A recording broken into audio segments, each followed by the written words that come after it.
like, you know what's a good time to make sounds? When Hannah's When filming. Hannah, yeah. I can't even say Even though I her don't name. even know, like, any of our neighbors. Because we don't see them bring in groceries. They're not real.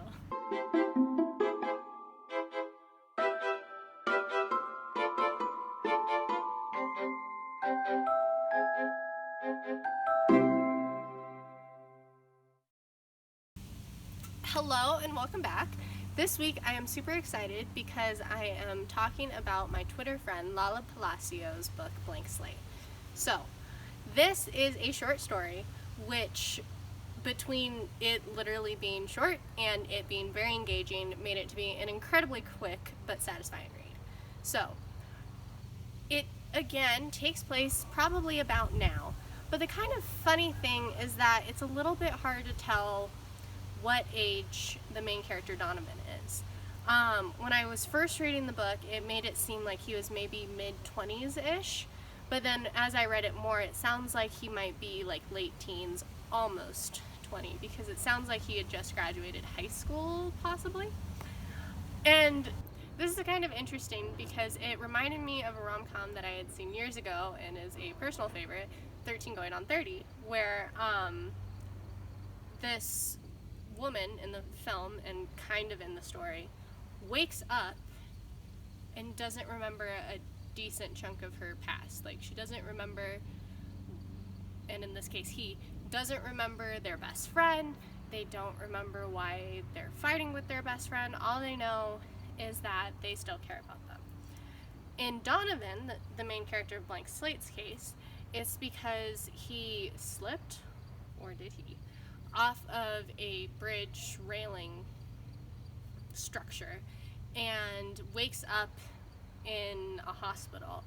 What was really interesting for me is that you start the book in Donovan's subconscious, like as he's in the hospital, possibly with a concussion / in a coma sort of situation, and you hear this really riveting, descriptive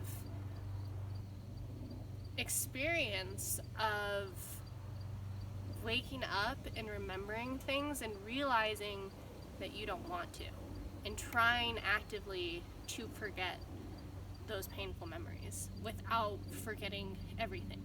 Thus, when he wakes up, he essentially has a blank slate. When he does, he hightails it out of the hospital and he realizes that he needs a ride somehow. And so he calls his best friend from childhood, Car. And this is where it kind of reminds me again of that film that I mentioned earlier, because both in the film and in the book, the best friend is like, why are you talking to me? Like, we haven't talked in years. We're not friends anymore. But because Donovan is in such a state, I mean, he's literally like, he's got his head bandaged and it's bloody, and he has a bloody arm because he ripped out his IV. Like, he's a hot mess. His friend Carr speeds to the hospital because he wants to help him out. I don't want to give away too many spoilers, especially since, like I said, it's a short book. But I just really think that the discussion both of memory, of friendship, is just really, really well done and very descriptive and thoroughly engaging. I wanted to know if Donovan and Carr were going to reconcile. I wanted to know if Donovan would remember those memories that he pushed away. I wanted to know if Carr could find it in his heart to forgive him, because, like, I know I've definitely had some friends in the past with whom I'm super tight with, and now we just don't talk. And it's kind of one of those things where it's like, I miss you, but I don't know how to relate to you anymore.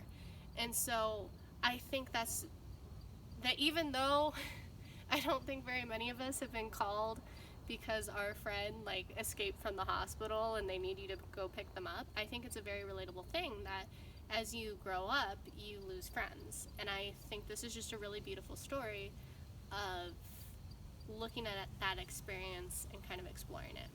I definitely recommend, especially since it's a quick read, not just because it's a quick read, but, like, you're gonna get a lot out of a little.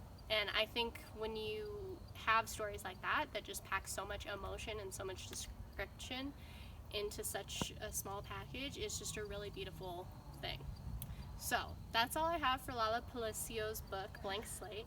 Next week, I am incredibly excited because I am taking part of Twist and Tie Magazine's blog tour.